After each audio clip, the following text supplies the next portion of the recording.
Hey Honeybunches, welcome back to Friends But Vegan Part 2.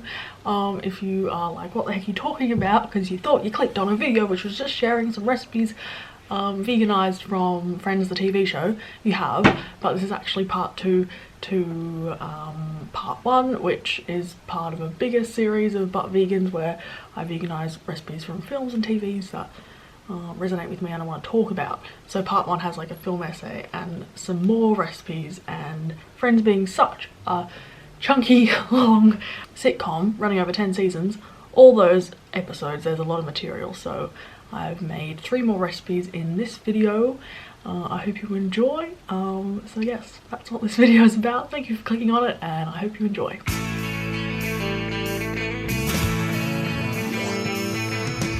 Hey Honeybunches! So the first recipe is for like a really classic beef style lasagna with a glorious bechamel. They appear throughout the whole series, and all the seasons. There's actually an episode in perhaps the first season titled like the 7 or 8 lasagnas or a number that's greater than 5. I don't know, I can't remember. But this one has a glorious bechamel and a rich Italian-y, meaty plethora of layers. So you want to start by dicing some celery and some onion, put a drizzle of olive oil in a nice big pot, add both of them and some garlic, saute until slightly see-through, you know the drill.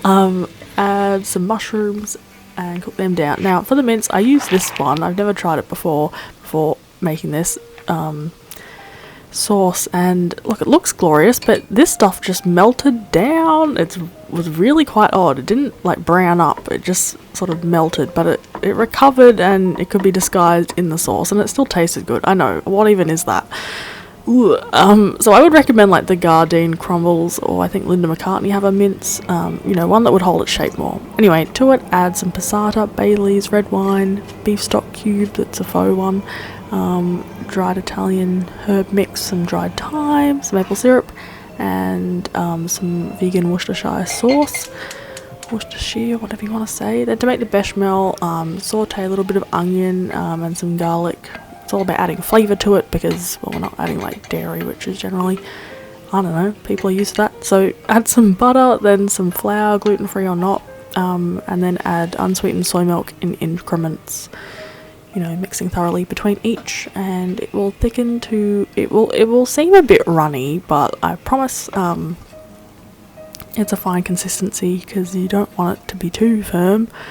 Then once it's thickened, add some coconut cream, some miso paste, some Dijon mustard, some vegetable stock powder, nutritional yeast, and some lemon juice, and generous of each salt and pepper, and some nutmeg. I just forgot to film that. Whisk that until smooth, and you'll see that sort of consistency is what you're aiming for.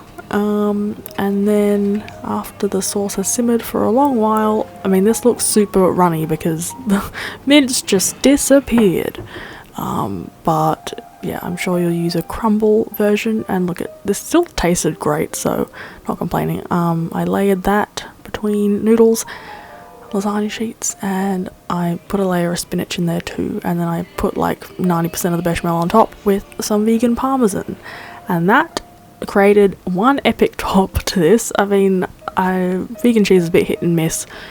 Is it gonna melt? Is it gonna look like just like white little streaks? But it was fine.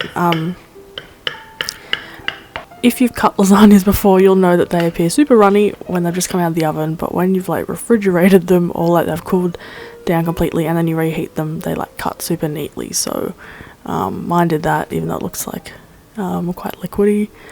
But bloomin' heck, it tasted like the real deal. I was super pleased with my seasoning combinations, and yeah, the bechamel, so flavourful, so bang on, so pleased with that. So the second recipe, Honeybunches, is in the when everyone thinks Chandler's gay episode. They like get Chinese takeout, and there's like broccoli in there, udon noodles. So I made like udon noodle, broccoli, tofu, other greens, ginger and soy, stir fry type of thing. Super good, just as good as takeout. Highly recommend, and just like super great comfort food for a Friday night or whenever you feel in the mood. So start by making the sauce with minced garlic, minced ginger, maple syrup, tamari, rice wine vinegar, olive oil, and some sweet chili sauce. I might have missed an ingredient in there. Anyway, whisk that until smooth and you'll come back to it. Grab some firm tofu, the firmest you can find, otherwise it ain't gonna fry. Then I just slice it into thin strips-ish, like 1/2 centimetre, chop that up, and then got a non-stick fry pan, added some olive oil and crispied them up on both sides, adding some salt and pepper while they're cooking. Just a good way to add a bit more seasoning. And then look at this slide off. Oh, look at that non-stick surface, that's so satisfying. And then I sauteed up some spring onions in some sesame oil and added my greens, which I use snow peas, broccolini and pak choi. You could use sugar snap, mushrooms, whatever you fancy. Don't let me tell you what to do. And yes, I should have done this in a wok, but I'm just sort of in the habit of using this sauce, this fry pan, because it's new and groovy and really good. So yeah, add the tofu back to the pan, add the sauce, you get the idea. And then cook up your noodles. I bought some gluten-free udon just for the purpose of doing this video. If gluten-free is not necessary, then use udon. If it is, then I mean, you could buy these ones, I found them online, but you know, like thick rice noodles would also be great, or like gluten-free buckwheat ones. And that's it, and I just sprinkled some sesame seeds on top, and yeah, ginger and soy or tamari to get you there in a gluten-free way if that's important to you. Never gets old. So delish. I was very happy with that. For the final recipe, Honeybunches, I've made the famous Thanksgiving sandwich, which Ross is describing quite passionately there, with a moist maker, which is a gravy soaked piece of bread in the middle. I figured that it had turkey and cranberry jam and stuffing in it as well, as well as some lettuce and tomato, which I put in it. Now I had to make this gluten-free for my purposes, so it looks like a cousin of what it could be and not like perhaps what you had in mind. Anyway, maybe I've made it so you don't have to, because yeah, I'll give you my verdict at the end. It was interesting. I made up some gravy just from this brand, which is vegan, and yeah, it's an instant thing. Obviously it's a bit watery, it's not super duper flavorful. But anyway, got a bit of bread, so it's like a pumpkin piece of bread. That's why it's yellow as heck. And let that soak.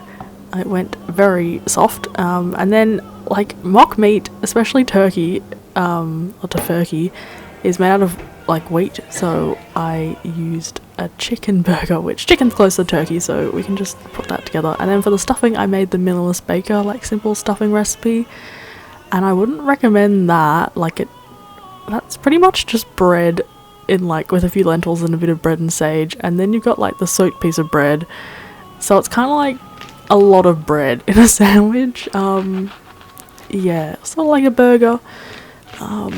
Yeah, I'll give you my verdict now. If it's not already clear, I have major trepidation about trying this.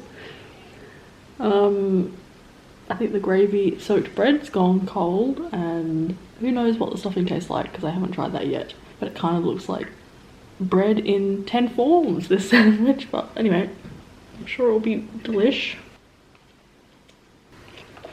This is falling to pieces.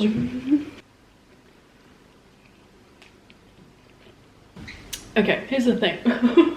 Has all the layers, and like it's tasty. It's like a slightly Thanksgiving-ish burger, but I'm not getting like huge flavors because like the vegan gravy is not gonna have that same intense meaty undertone. And the stuffing, while it has like sage and stuff in it, it hasn't been cooked inside a chicken or a turkey.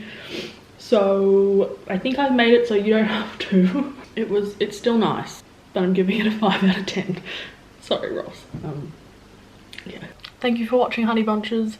Those 2 recipes that I've made into actual recipes are on my blog, so find the links to them in the description box below. And you should know that if I was to veganize another recipe, it would be the phenomenal chocolate pudding or dessert that Joey cannot control himself and eats while he's on a date with in the Joey Doesn't Share Food episode. You know, where he eats his date's dessert. He has it all over his face and he says, "I'm not even sorry." So for that I will direct you to a recipe in my second cookbook for a chocolate self-saucing pudding, which is glorious. So that already exists I think that's where I'll leave veganizing recipes from friends for now. Thank you for watching again, and I'll see you in the next video super soon. Bye!